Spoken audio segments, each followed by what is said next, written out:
All right, Tom is with us in Columbus, Ohio. Hey, Tom, how are you? Oh, good, Dave. How are you doing? Better than I deserve. What's up? Well, I'm a new Dave Ramsey fan, and I just thought I'd run by my financial scenario to see if this makes sense. I'll try. Just to give you a little bit of a snapshot of our picture. We just recently adopted a cash flowed that, which was fairly expensive, but we're sitting with probably about $110,000 left in cash. And a while ago, we were convinced that the smart way to finance our son's education is through a whole life policy, which I'm coming to find is not really the best way to do it. So what I was going to do, we've got a universal whole life that's got about $64,000 in the surrender value, which will put us at about a break even with what we put in the first couple of years or a loss. But if we move that over to a 529 and then contribute about $3,000 a year, I think that'll pretty much pay for public college for our 7-year-old. But now on our newborn, should we take 50 or 60,000 and just dump it so it has 18 years to grow compound, or would we want to put that towards a mortgage? Where are these kids going to school, Tom?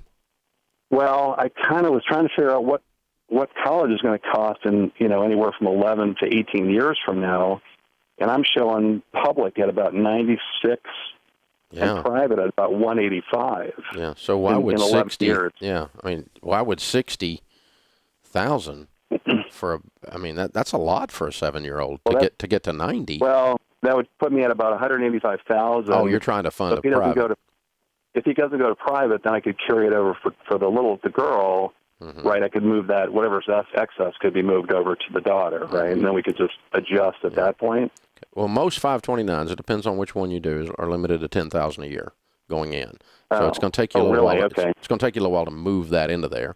You don't have to roll it anyway because there's no taxes on cashing out the whole life because there's no gain.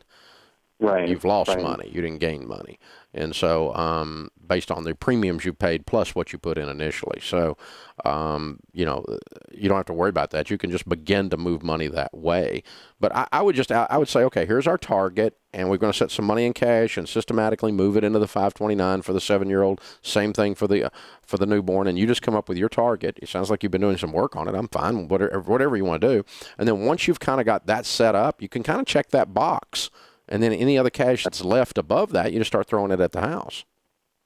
So, and that would be my next question. So we have roughly a $300,000 house. We have 200. We put 100 down on it when we bought it a year ago.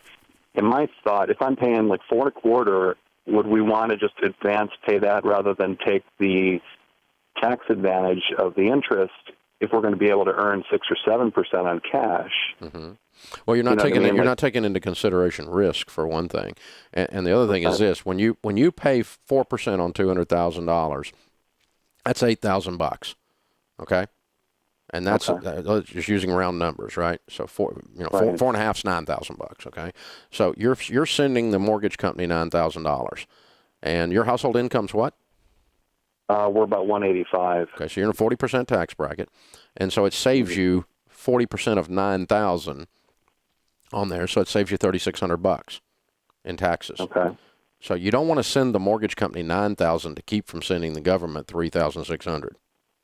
Gotcha. That's a bad trade. That's called a tax deduction.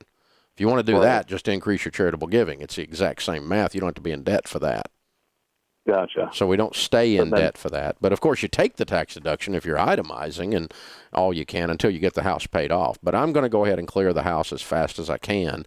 And so, if we set aside, I don't know, $60,000 or $80,000 in your 529 plans for the 2 kids to be moved there at whatever speed you can do, properly, and you throw the rest of it at the house, you're about to cut your house in half, house mortgage in half, and then go ahead and knock it out with your great income. You'll be debt free in a couple of years.